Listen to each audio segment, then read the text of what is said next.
Hello student, class 9 science का question paper है ये आपका common annual school examination 23-24 session का इवनिंग शिफ्ट का एग्ज़ाम है ये। जिन बच्चों का एग्ज़ाम हो गया है वो अपने आंसर्स चेक कर लीजिए एंड कमेंट करके बताइए कैसा गया एग्ज़ाम।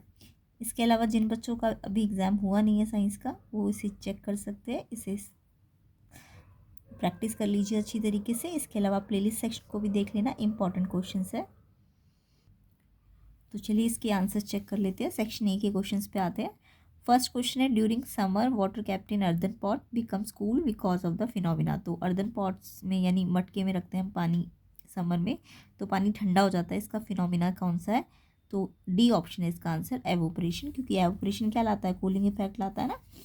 तो यहाँ पे ऑप्शन डी है फर्स्ट क्वेश्चन का answer, evaporation. Clear. Next question पे आते हैं। सीमा विजिट करती है एक नेचुरल गैस कंप्रेसिंग यूनिट में, ठीक है, सीएनजी में, और found that the gas can be liquefied, कि वो देख रही है कि गैस लिक्विफाइड हो रही है, मतलब गैस से लिक्विड में आ रही है। तो कंडीशन क्या है टेम्परेचर और प्रेशर की? अगर गैस को लिक्विफाइड करना हो यानी गैस को लिक्विड में चेंज करना हो तो उसके लिए क्या क्या कंडीशंस होनी चाहिए? तो कंडीशंस के करेक्ट सेट को पूछा गया था। तो देखो, टेम्परेचर और प्रेशर दोनों में बताना क्या ज़्यादा होना चाहिए और क्या कम होना चाहिए। तो जब भी किसी गैस को लिक्विफाई करना होता है तो प्रेशर तो हाई चाहिए होता है पर टेम्परेचर लो चाहिए होता है। तो इसका आंसर सी ऑप्शन है। अब देखो, आपको पता है कि गैस के पार्टिकल जो होते हैं वो लूजली हेल्ड होते हैं, दूर दूर होते हैं ना, तो जिससे उनके बीच में स्पेस होता है। तो जब आप हाई प्रेशर दोगे तो पार्टिकल क्लोज आ जाएंगे, और क्लोज आ जाएंगे तो अगर पार्टिकल क्लोज आ गए तो वो गैस से किस में आ जाएंगे? लिक्विड में आ जाएंगे ना, क्योंकि गैस के पार्टिकल दूर होते हैं और वो पास आ गए तो लिक्विड बन जाएंगे। क्लियर। तो अगर आप प्रेशर लगा रहे हो तो हीट बनेगी तो उसको ठंडा करना पड़ेगा, तो इसके लिए टेम्परेचर क्या होना चाहिए? लो होना चाहिए। तो इसलिए दो कंडीशन याद रखो, किसी भी गैस को हम लिक्विफाई करते हैं यानी लिक्विड मिलाते हैं तो हाई प्रेशर होना चाहिए और लो टेम्परेचर होना चाहिए। इसलिए इसका आंसर सी ऑप्शन हो जाएगा, हाई प्रेशर और low temperature, C option. Next question देखते हैं। Which of the following substance does not show Tyndall effect? Tyndall effect colloidal solution दिखाते हैं, है ना, ये मैंने आपको कोलाइडल सोल्यूशन के बारे में बताया था। तो कोलाइडल सोल्यूशन होते हैं वो टिंडल इफेक्ट शो करते हैं। तो अब इनमें से कौन कौन से कोलाइडल सोल्यूशन है? जैसे फॉग तो कोलाइडल सोल्यूशन होता है, स्मोक भी होता है, मिल्क भी कोलाइडल सोल्यूशन होता है। तो कोलाइडल सोल्यूशन क्या दिखाते हैं? टिंडल इफेक्ट, यानी कि लाइट ऑफ का जो पाथ होता है वो विजिबल कर देते हैं, है ना, यही तो था टिंडल इफेक्ट। तो ये मैंने आपको समझाया भी था एग्जाम से जस्ट एक दिन पहले। तो टिंडल इफेक्ट क्या होता है, कोलाइडल सोल्यूशंस क्या होते हैं? तो फॉग, मिल्क और स्मोक ये कोलाइडल सोल्यूशन है, इसलिए ये टिंडल इफेक्ट शो करते हैं। जबकि आपको पूछे नॉट शो, जो नहीं करेगा, तो सॉल्ट सोल्यूशन जो होता है वो एक ट्रू सोल्यूशन होता है, इसलिए वो क्या नहीं करेगा? वो कोलाइडल थोड़ी ना है सॉल्ट सोल्यूशन, तो वो टिंडल इफेक्ट शो नहीं करेगा, सॉल्ट सोल्यूशन नहीं करेगा।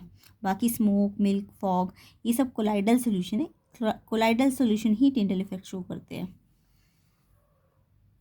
तो क्वेश्चन 3 में ये पॉइंट याद रखना, कोलाइडल सोल्यूशन शो करते हैं टिंडल इफेक्ट। तो बच्चे बाकी सब तो कोलाइडल सोल्यूशन है, बस सॉल्ट सोल्यूशन जो है वो कोलाइडल सोल्यूशन नहीं है। तो नहीं है तो इसलिए तो वो नहीं शो करेगा ना टिंडल इफेक्ट। तो इसका आंसर डी ऑप्शन हो जाएगा, सॉल्ट सोल्यूशन। ठीक है, नेक्स्ट क्वेश्चन पे आते हैं। Number of phosphorus atom present in a molecule of phosphorus. Phosphorus का एक मॉलिक्यूल के अंदर फॉस्फोरस के कितने एटम है? जैसे ऑक्सीजन का एक मॉलिक्यूल है तो ऑक्सीजन का एक मॉलिक्यूल O2 होता है ना, तो उसके अंदर कितने एलिमेंट कितने एटम होते हैं? 2। ऐसे ही सल्फर का एक मॉलिक्यूल में कितने होते हैं? 8। तो एक मॉलिक्यूल सल्फर का S8 से बनता है, तो 8 मॉलिक्यूल, एक मॉलिक्यूल में 8 एटम होते हैं। सेम ऐसे ही फॉस्फोरस में P4 होता है, तो उसका एक मॉलिक्यूल के अंदर कितने एटम होते हैं? 4 एटम होते हैं। तो ये आपको याद रखना है, डी ऑप्शन इसका आंसर है। नेक्स्ट क्वेश्चन, पोटेशियम सल्फेट का फॉर्मूला बनाना था, ये भी मैंने आपको अच्छी तरह सिखा रखा था। पोटेशियम का सिंबल K होता है, सल्फेट का SO4 होता है। फिर मैंने कहा था K की वैलेंसी जो होती है वो 1 होती है और SO4 की वैलेंसी 2 होती है। तो ये वैलेंसी आपको याद भी करवाई थी। क्रॉस करना है वैलेंसीज को, तो K पे 2 आ जाएगा और SO4 पे कितना आ जाएगा? 1। 1 को चाहे आप ब्रैकेट लगा के लिख दो, नहीं तो 1 को शो करने की ज़रूरत नहीं है। मान लो यहाँ 2 होता तो आप इस पूरे को ब्रैकेट में लगा के 2 लिख देते बाहर। अभी तो 1 है तो ये एज इट इज़ पूरा आ जाएगा। तो जब भी आपको कोई फॉर्मूला बनाना हो तो पहले इसके सिंबल लिखो, फिर इनकी वैलेंसी लिखो, वैलेंसी को क्रॉस कर दो, ये इसके पास 2 आ जाएगा, थोड़ा सा नीचे लिखना है, और फिर इसके पास 1 आएगा। ठीक है, तो इस पूरे के पास 1 लिखने की यहाँ खास ज़रूरत नहीं है। तो ये इसका फॉर्मूला है, ऑप्शन सी इसका आंसर है। नेक्स्ट क्वेश्चन पे आते हैं, ये इसका फॉर्मूला है। Number of proton present in Na and Mg, Na और Mg में कितने प्रोटॉन्स हैं? तो देखो Na जो है सोडियम, सोडियम के अंदर देखो देखो कोई भी एलिमेंट है, मैंने आपको बता रखा था, अगर एक्स कोई एलिमेंट है तो उसके जो नीचे वाला नंबर अगर दिया है, एक्स एलिमेंट ये एलिमेंट का प्रेजेंटेशन होता है, तो उसका जो नीचे दिया होता है वो जेड होता है एटॉमिक नंबर, और जो ऊपर दिया होता है वो मास नंबर होता है। तो आपको Na का एटॉमिक नंबर दिया है और Mg का भी एटॉमिक नंबर दिया है, एटॉमिक नंबर 11 है, इसका 12 है। तो आपको पता होना चाहिए एटॉमिक नंबर ही क्या होता है, प्रोटॉन होता है। तो यानी इसके प्रोटॉन 11 है और इसके प्रोटॉन 12 है, तो इसके प्रोटॉन 11 और इसके 12, यानी ऑप्शन सी इसका आंसर हो जाएगा। किस किस बच्चे ने ये ऑप्शन लिखा है कमेंट करके ज़रूर बताइएगा। नेक्स्ट क्वेश्चन पे आते हैं। An atom with 3 proton and 4 neutron will have a valency of. तो एटम में मैंने आपको बताया था जितने प्रोटॉन होते हैं उतने ही इलेक्ट्रॉन होते हैं, ये याद रखना। एटम है ना, तो प्रोटॉन इलेक्ट्रॉन बराबर होते हैं, बट न्यूट्रॉन डिफरेंट हो सकता है। तो प्रोटॉन आपको 3 दिए, न्यूट्रॉन 4 दिए।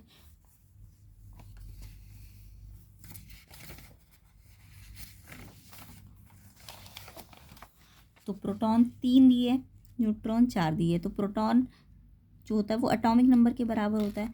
और क्योंकि एटम है तो प्रोटॉन एटॉमिक नंबर और इलेक्ट्रॉन, प्रोटॉन एटॉमिक नंबर और इलेक्ट्रॉन, प्रोटॉन तो हमेशा जेड होता है, ये तो ऑलवेज है, बट प्रोटॉन इलेक्ट्रॉन के बराबर होता है कब, जब वो एटम होता है। आयन में प्रोटॉन इलेक्ट्रॉन के बराबर नहीं होगा, ये याद रखना। तो प्रोटॉन इलेक्ट्रॉन कब बराबर है, जब वो एटम है। तो कॉन्फ़िगरेशन जब भी हम करते हैं ना, क्योंकि वैलेंसी तो हम कॉन्फ़िगरेशन करके ही पता लगाएंगे, है ना, तो हम प्रोटॉन के बेसिस पे नहीं करते, इलेक्ट्रॉनिक कन्फिग्रेशन इलेक्ट्रॉन के बेसिस पे करते हैं। तो आपको पता है एटम है तो इलेक्ट्रॉन भी इतना ही होगा जितना प्रोटॉन है। एटॉमिक नंबर तो हमेशा प्रोटॉन होता है, ये तो ऑलवेज है, बट प्रोटॉन इलेक्ट्रॉन के ऑलवेज इक्वल नहीं होता, जब एटम होगा तभी इक्वल होगा। आयन होगा तो फिर या तो इलेक्ट्रॉन ज़्यादा होगा या इलेक्ट्रॉन कम होगा प्रोटॉन से। तो आयन में प्रोटॉन या एटॉमिक नंबर चेंज नहीं होगा, बट इलेक्ट्रॉन चेंज हो जाएगा जब आयन बन जाएगा। ये मैंने डिटेल में बताया, इसे प्रीवियस वीडियोज़ में चेक कर लेना, इंपॉर्टेंट है। तो एटम है तो प्रोटॉन और इलेक्ट्रॉन बराबर है, इसलिए इलेक्ट्रॉन भी इसके 3 ही होंगे, और कॉन्फ़िगरेशन हम इलेक्ट्रॉन के बेसिस पे करेंगे। तो पहले शेल में 2, के शेल में 2 आएगा और एल शेल में 1 आ जाएगा। अब एल शेल में मैंने बताया था जब 1 2 3 4 होता है लास्ट वाले शेल में, तो वैलेंसी 1 ही होती है। अगर 1 है तो 1 होगी, 2 है तो 2 होगी, 3 है तो 3 होगी, और 4 है तो 4 होगी। बट मैंने कहा था अगर लास्ट शेल में 5 6 7 8 है तो फिर वैलेंसी 5 6 7 8 नहीं होती, वैलेंसी 8 में से माइनस करते हैं 5 को, 3 आती है, 8 में से 6 को माइनस करते हैं 2 आती है। तो ये मैंने बहुत डिटेल में समझाया सिर्फ जस्ट प्रीवियस वाली वीडियोज़ में, तो प्लेलिस्ट को चेक कर लेना। तो वहाँ पे मैंने आपको ये बहुत अच्छी तरीके से समझाया, वैलेंस इलेक्ट्रॉन कैसे निकाले जाते हैं, ठीक है। तो ये याद रखना, पहले तो एटम प्रोटॉन इलेक्ट्रॉन बराबर है, इलेक्ट्रॉन के बेसिस पे आप पहले कॉन्फ़िगरेशन करो, उसके बाद इसके वैलेंसी देखने के लिए लास्ट का इलेक्ट्रॉन देखो। अगर लास्ट में 1 2 3 4 है तो वैलेंसी भी 1 2 3 4 ही होगी, बट 5 6 7 8 है लास्ट में, तो फिर वैलेंसी 3 2 1 0 होगी, ठीक है। तो इसकी वैलेंसी 1 आ जाएगी, ऑप्शन बी। किस किस बच्चे ने ये लिखा है कमेंट करके ज़रूर बताइएगा।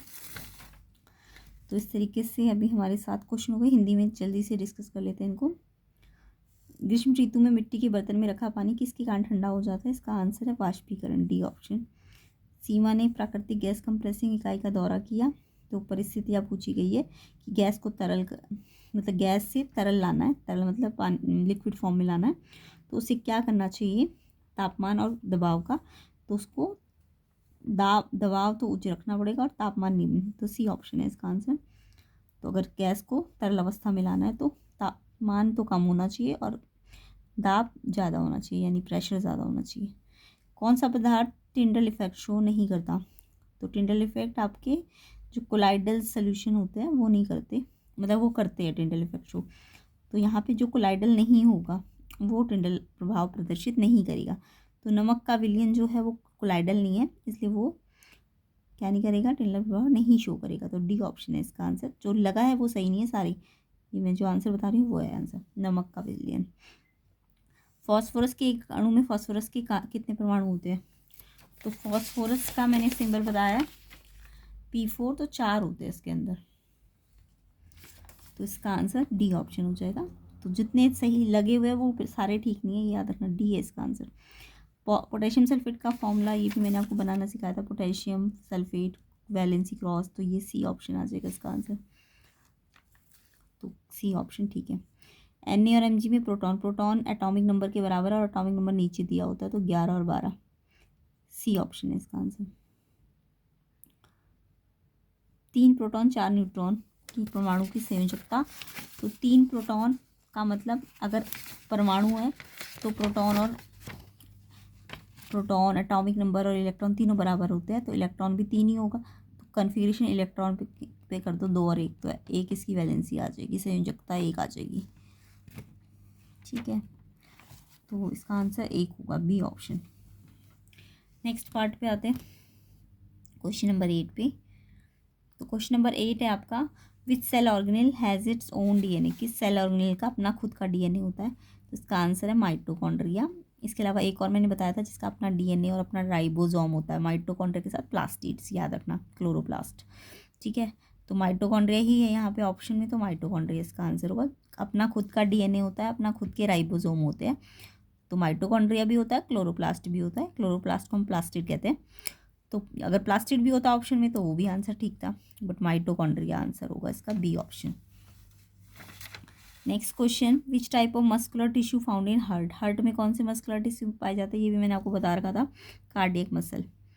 ठीक है, कौन से हार्ट में कौन से मिलते हैं, बी ऑप्शन कार्डियक मसल। तो क्वेश्चन नंबर 8 का आंसर माइटोकॉन्ड्रिया, 9 का cardiac muscle, B option. Next question देखो, आपको पूछा गया था which of the following is a vector quantity. इसमें से कौन सी वेक्टर क्वांटिटी है? तो वेक्टर क्वांटिटी क्या होती है? जिसके पास अपनी मैग्नीट्यूड भी हो, डायरेक्शन भी हो, उसको वेक्टर कहते हैं। तो यहाँ पे स्पीड तो स्केलर क्वांटिटी है, इसके पास सिर्फ स्पीड के बाद सिर्फ मैग्नीट्यूड होता है, डायरेक्शन नहीं होती, तो ये स्केलर है। डिस्टेंस भी स्केलर क्वांटिटी होती है, एवरेज स्पीड भी स्केलर ही होती है। डिस्प्लेसमेंट जो होता है वो डायरेक्शन पे डिपेंड करता है। तो डिस्प्लेसमेंट क्या है? डिस्प्लेसमेंट वेक्टर क्वांटिटी, क्योंकि इसके पास मैग्नीट्यूड के साथ साथ डायरेक्शन भी होती है, तो इसलिए डिस्प्लेसमेंट आपका वेक्टर क्वांटिटी है, सी ऑप्शन इसका आंसर है क्वेश्चन 10 का। नेक्स्ट क्वेश्चन, अगर एक बॉडी मूव कर रही है सर्कुलर पाथ पे और यूनिफॉर्म स्पीड पे, तो उसको क्या कहते हैं? देखो, यूनिफॉर्म स्पीड भी और सर्कुलर पाथ भी है। तो अगर सर्कुलर पाथ नहीं होता, सिर्फ यूनिफॉर्म स्पीड होती, तब तो यूनिफॉर्म मोशन कहते हैं उसको, बट यहाँ सर्कुलर पाथ भी लिखा है ना, तो यूनिफॉर्म सर्कुलर मोशन, ये सर्कुलर लिखा है, कल मिस्टेक से स्पेलिंग गलत है। तो यूनिफॉर्म सर्कुलर मोशन, क्योंकि यूनिफॉर्म भी है और सर्कुलर भी है, तो यूनिफॉर्म सर्कुलर मोशन इसका आंसर है, डी ऑप्शन। तो क्वेश्चन नंबर 11 का आंसर डी ऑप्शन हो जाएगा, uniform circular motion. Next question देखेंगे, इन अ टग ऑफ वॉर, एक जो खेल होता है ना टग ऑफ वॉर, जिसमें एक रस्सी को दो तरफ से खींचा जाता है, तो अगर दोनों टीम रोप पे अप्लाई कर रही है फोर्स और रोप लेकिन मूव नहीं कर पा रही है, तो ऐसा क्यों होगा? तो देखो, इसका मतलब यानी कि जितना एक तरफ से फोर्स लग रहा होगा उसके अपोजिट डायरेक्शन में उतना ही फोर्स लग रहा होगा, तभी तो वो क्या नहीं हो रही, रोप हिल नहीं रही ना, स्टेट चेंज नहीं हो रही। तो ऐसे टाइप के जब दो साइड से फोर्स लगे, एक दूसरे के अपोजिट लगे और स्टेट चेंज ना हो, तो उसको हम बैलेंस फोर्स कहते हैं। तो ऐसा किस कारण से हो रहा है? बैलेंस फोर्स के कारण, due to balance force.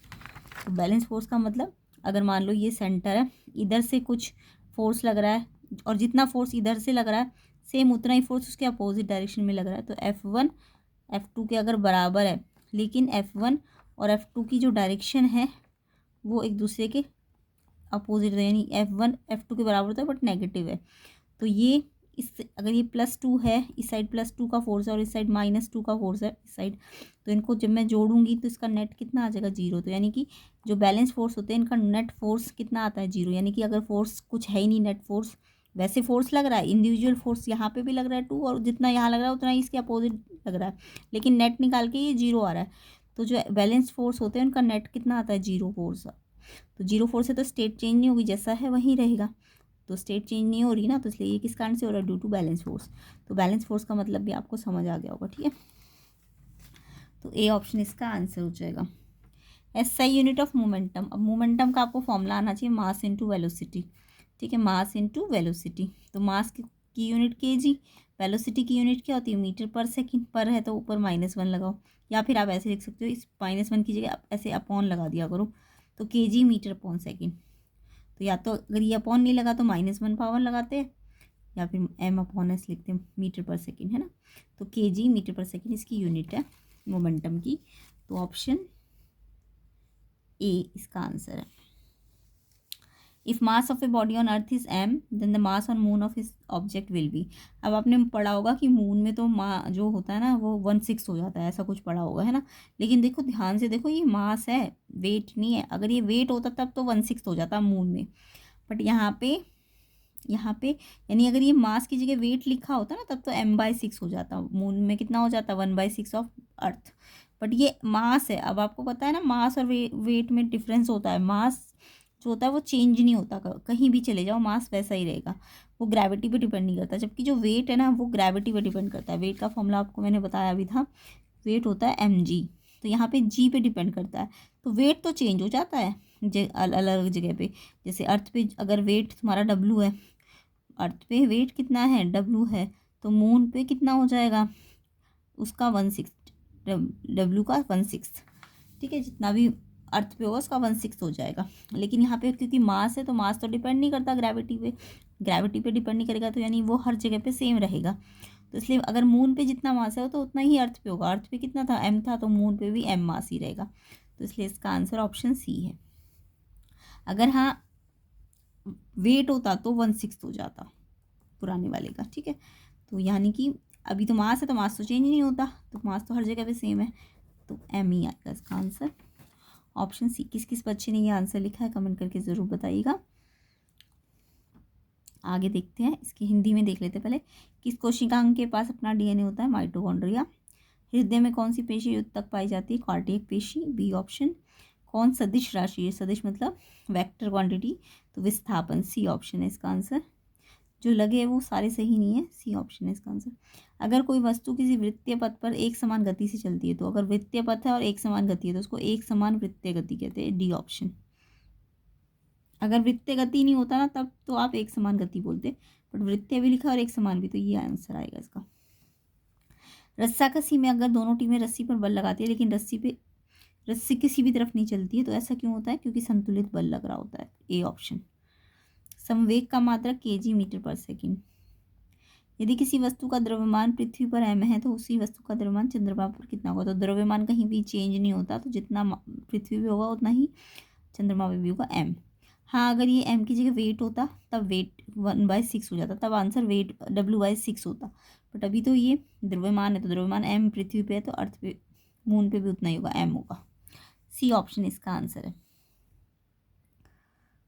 Next आते हैं, वीडियो को शेयर ज़्यादा से ज़्यादा कीजिए, मैं कम से कम 200 लाइक एक्सपेक्ट करती हूँ, तो ताकि इसका जो सेकंड पार्ट है वो जल्दी से जल्दी आपके लिए बनाया जा सके। और कमेंट करके बताइएगा कि आपका एग्जाम कैसा गया। चलिए क्वेश्चन नंबर 15 को देखते हैं। ऑब्जेक्ट का मास m है, मोमेंटम p है, काइनेटिक एनर्जी k है, तो कौन सा करेक्ट है। तो देखो काइनेटिक एनर्जी k और मोमेंटम में क्या रिलेशन है, तो पहले मैं काइनेटिक एनर्जी, देखो सारे फॉर्मूले में k है ना इधर, तो मैं काइनेटिक एनर्जी का फॉर्मूला लेके चलूँगी। तो काइनेटिक एनर्जी आपका क्या होता है, हाफ mv², ये तो सबको आता है ना, काइनेटिक एनर्जी हाफ mv² होता है। जबकि मोमेंटम आपका क्या होता है, mv होता है। तो मेरे को दिख रहा है mv यहाँ भी है, तो मैं इसे ऐसे ब्रेक कर सकती हूँ, mv और ये v² है, तो एक v को मैंने सेपरेट कर लिया, mv को अलग कर दिया और एक v जो एक्स्ट्रा था वो यहाँ आ गया। अब mv की जगह क्या पुट कर दिया, p, क्योंकि p mv होता है, तो इसकी जगह हमने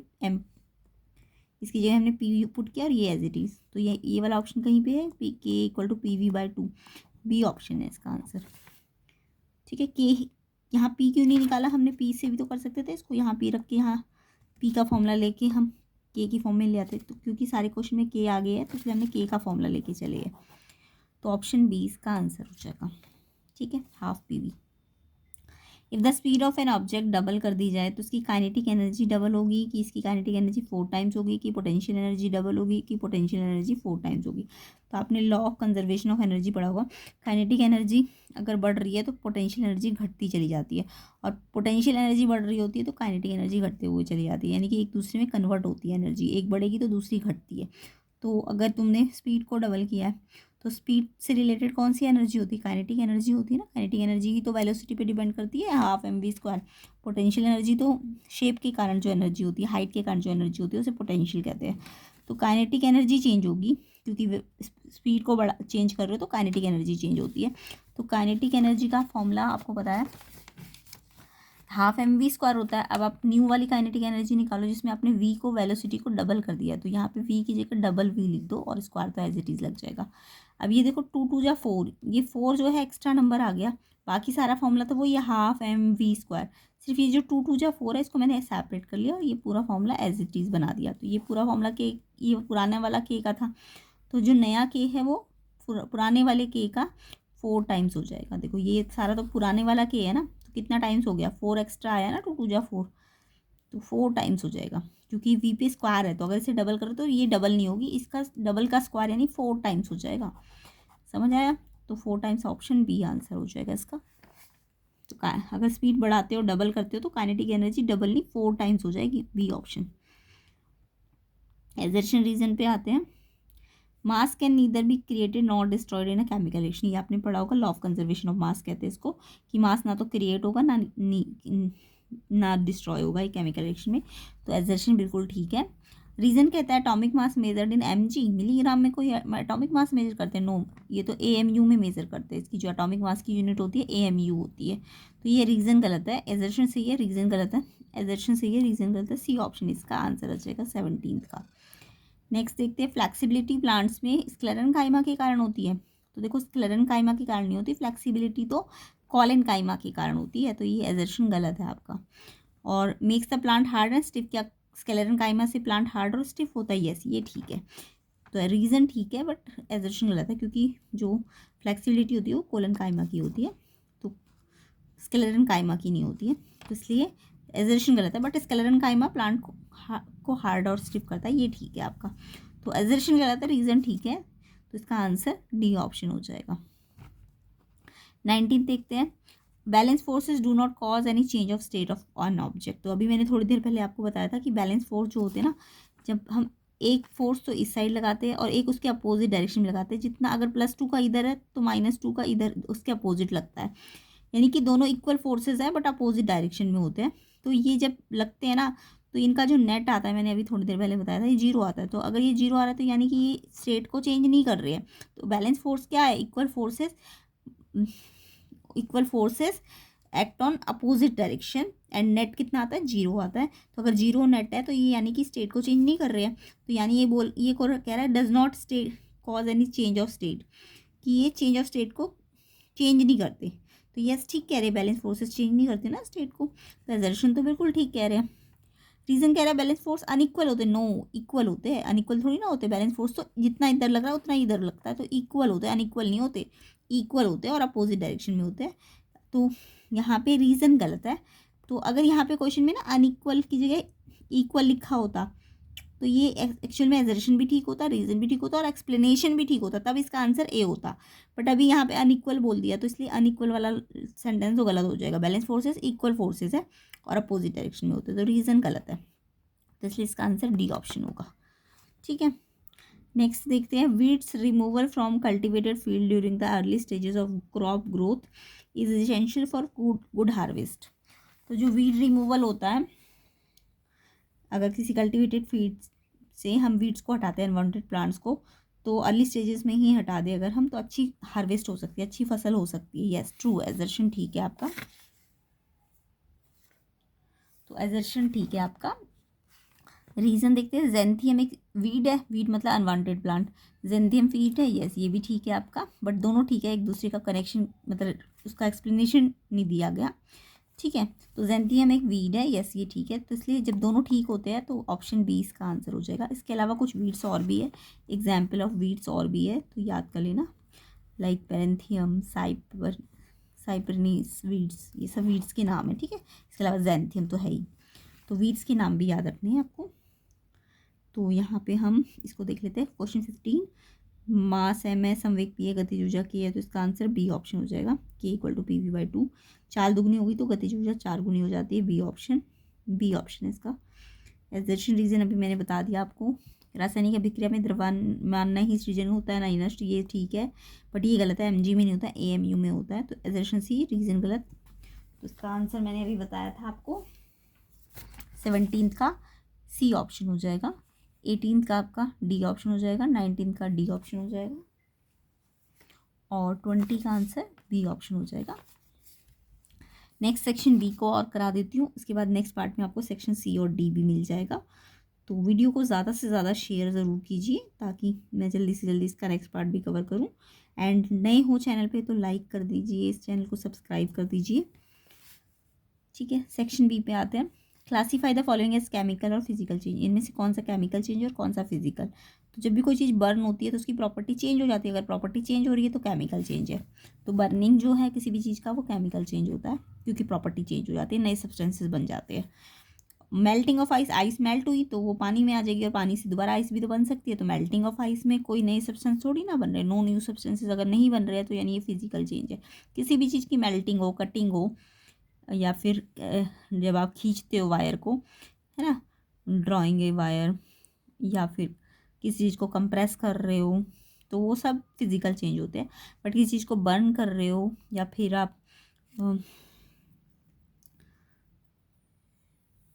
मतलब कोई केमिकल चेंज कर रहे हो, जब कोई नए सब्सटेंसेस बन जाए तो वो केमिकल चेंज होते हैं, और जब कोई नए सब्सटेंसेस नहीं बनते तो वो फिजिकल चेंज होते हैं। Why is the plasma membrane called selectively permeable membrane. Plasma membrane को हम सेलेक्टिवली परमीएबल मेम्ब्रेन कहते हैं। सेलेक्टिवली मतलब ये कुछ को आने देती है बाहर, कुछ को अंदर जाने देती है, कुछ को बाहर आने देती है।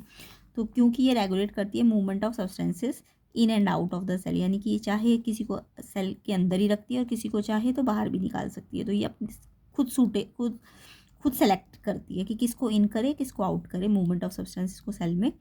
तो इसलिए इसको हम क्या कहते हैं, सेलेक्टिवली परमीएबल मेम्ब्रेन कहते हैं। नेक्स्ट, लाइजोसोम्स को सुसाइडल बैग कहते हैं। क्यों? तो ये तो इतनी बार बता रखा है आपको, लाइजोसोम्स को सुसाइडल बैग क्यों कहते हैं। तो यहाँ पे इसका आंसर था, इफ़ सेल गेट्स डैमेज, अगर सेल खराब हो जाए तो अगर then one of the lysosome burst, तो सेल के डैमेज होने से लाइजोसोम क्या हो जाता है, बर्स्ट हो जाता है, फट जाता है। और इससे क्या होता है, कुछ डाइजेस्टिव एंजाइम रिलीज हो जाते हैं, और जो रिलीज एंजाइम्स होते हैं डाइजेस्ट अपने ही सेल को खा जाते हैं, डाइजेस्ट कर जाते हैं, एंड इस तरीके से सेल डाई हो जाती है और हमारी डेथ भी हो सकती है ना। तो ये हमारा मतलब, इसलिए इसको हम क्या कहते हैं, सुसाइडल बैग्स कहते हैं। नेक्स्ट क्वेश्चन 23 पे आते हैं। Why is blood considered a type of connective tissue. Blood connective tissue क्यों है? तो ब्लड की कनेक्टिव टिश्यू का काम क्या है, कनेक्ट करना ऑल सिस्टम्स को, बॉडी के एक पार्ट को दूसरे पार्ट से कनेक्ट करता है। तो इसलिए ये कनेक्ट कर रहा है सिस्टम्स ऑफ बॉडी को, इसलिए इसे हम क्या कहते हैं, कनेक्टिव टिश्यू कहते हैं ब्लड को। एंड ट्रांसपोर्ट करता है ऑक्सीजन, न्यूट्रिएंट्स एंड वेस्ट को वन पार्ट टू अदर, तो इसलिए इसको हम कनेक्टिव टिश्यू कहते हैं। Next question, what is unbalance force. ये तो मैंने अभी इतनी बार बता दिया आपको, बैलेंस फोर्स जो बोला है ना उसका उल्टा लिख दो, अनबैलेंस फोर्स। तो अनबैलेंस फोर्स क्या होते हैं, forces that are not equal, जबकि बैलेंस्ड में क्या लिखना होता है, इक्वल, यहाँ पे लिखना है नॉट इक्वल। तो वो फोर्सेज जो नॉट इक्वल हो मैग्नीट्यूड में, और क्या पता वो सेम डायरेक्शन में लग रहे हो और क्या पता वो अलग डायरेक्शन में लग रहे हो। एग्जाम्पल के तौर पर जैसे मान लो मैंने अभी बैलेंस फोर्स में तो आपको बताया था कि +2 यहाँ है तो इधर -2 लगता है, यानी सेम फोर्स लगना चाहिए इधर भी और इधर भी। तो जो इसका एफ नेट आता है बैलेंस फोर्स का वो 0 आता है। लेकिन अगर यहीं पे हमारा अनबैलेंस फोर्स है तो वो इक्वल तो होगा नहीं। तो मान लो यहाँ पे आपने 5 का फोर्स लगाया, तो इसके दूसरी साइड मान लो मैंने 3 का फोर्स लगाया, ठीक है। तो ये 5 का इधर गया और 3 का तो माइनस की साइड गया, तो 5 - 3 नेट 2 आया, 0 थोड़ी ना आया। तो ये अपोजिट डायरेक्शन में लगा, 5 इधर लगा 3 इधर लगा, तो नेट आपका 2 आया। क्या पता ये सेम डायरेक्शन में भी लग जाए, मैंने पहले 5 इधर लगाया फिर इसी को और एक और फोर्स लगा दिया 2 का। तो अब ये दोनों की डायरेक्शन सेम है ना, तो ये दोनों जुड़ जाएंगे, 5 और 2 7। तो यानी एफ नेट इनका ना 0 नहीं आएगा कभी भी। जो अनबैलेंस फोर्स होता है इनका एफ नेट कभी 0 नहीं आता, जबकि जो नेट 0 आ रहा है अगर किसी फोर्स का, जब दोनों सेम फोर्सेज होंगे उनका एफ नेट तो 0 ही आएगा ना। तो ये बैलेंस फोर्स है, जबकि ये दोनों केस अनबैलेंस फोर्स के होंगे। क्लियर? तो फोर्सेस जो इक्वल ना हो मैग्नीट्यूड में, क्या पता सेम डायरेक्शन में हो, क्या पता ना हो। जैसे यहाँ पे मैंने डायरेक्शन सेम नहीं ली, यहाँ पे मैंने सेम डायरेक्शन ली तो ये जुड़ गए। अपोजिट डायरेक्शन ली बट मैग्नीट्यूड अलग अलग लिया तो ये माइनस हो गए, है ना। तो इनकी डायरेक्शन सेम भी हो सकती है और अलग भी हो सकती है। तो नेट फोर्स जो होता है अनबैलेंस फोर्स का वो 0 नहीं होता। तो बैलेंस फोर्स इसमें क्या लिख रहे थे आप, यहाँ पे नॉट नहीं लिखना होता बैलेंस्ड में, फोर्स दैट आर इक्वल, तो यहाँ पे नॉट लिख दो अनबैलेंस्ड में। उसके अलावा वो अपोजिट डायरेक्शन में लगते हैं बैलेंस फोर्स, जबकि ये सेम डायरेक्शन में भी लग सकते हैं और नहीं भी लग सकते। नेट फोर्स इनका 0 होता है, उसका 0 होता है, इसका 0 नहीं होता, नॉट इक्वल, ठीक है।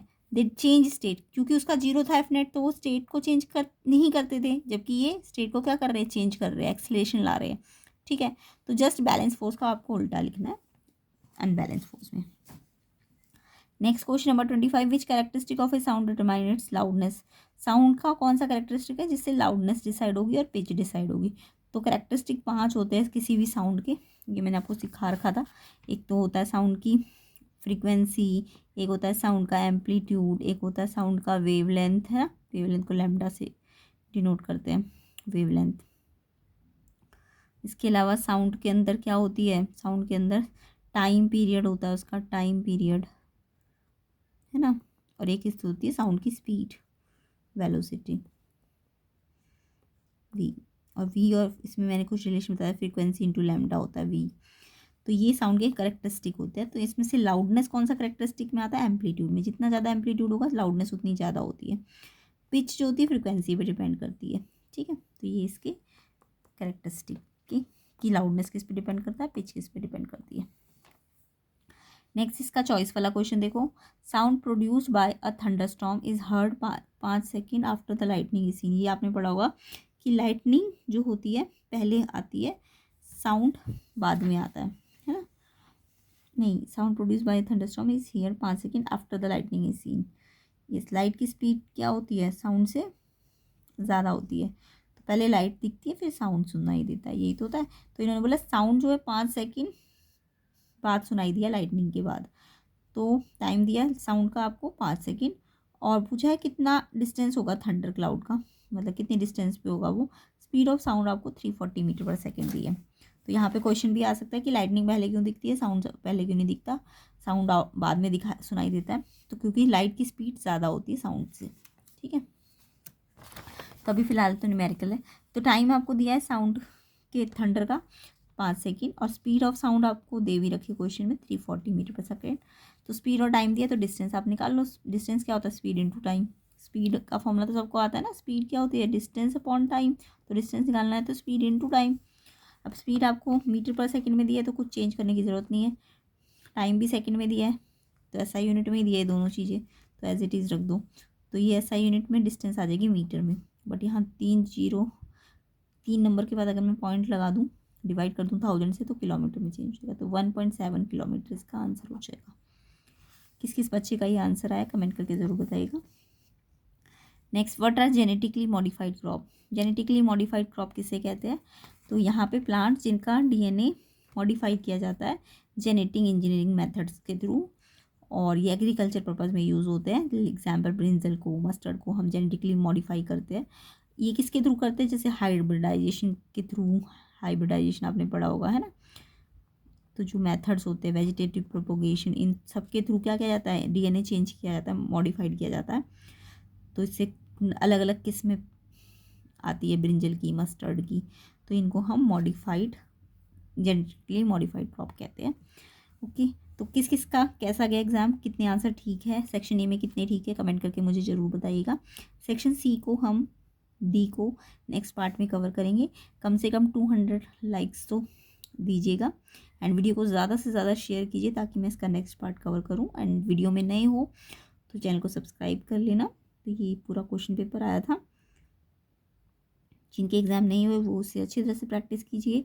इसके अलावा प्लेलिस्ट को देख लेना, साइंस की, मैथ्स की, उसमें भी बहुत सारे इंपॉर्टेंट क्वेश्चंस हैं। आपके फाइनल एग्ज़ाम में आपको बहुत हेल्प मिलेगी। तो ये सब हम नेक्स्ट पार्ट में कवर करेंगे, सबके आंसर्स। कमेंट करके बताइए आपको नेक्स्ट पार्ट चाहिए, एंड चाहिए तो लाइक दीजिए कम से कम 200। और एग्ज़ाम कैसा गया ये भी मुझे कमेंट करके ज़रूर बताइए। सारा एग्ज़ाम मैंने जितना कराया था उसमें से ही आया था।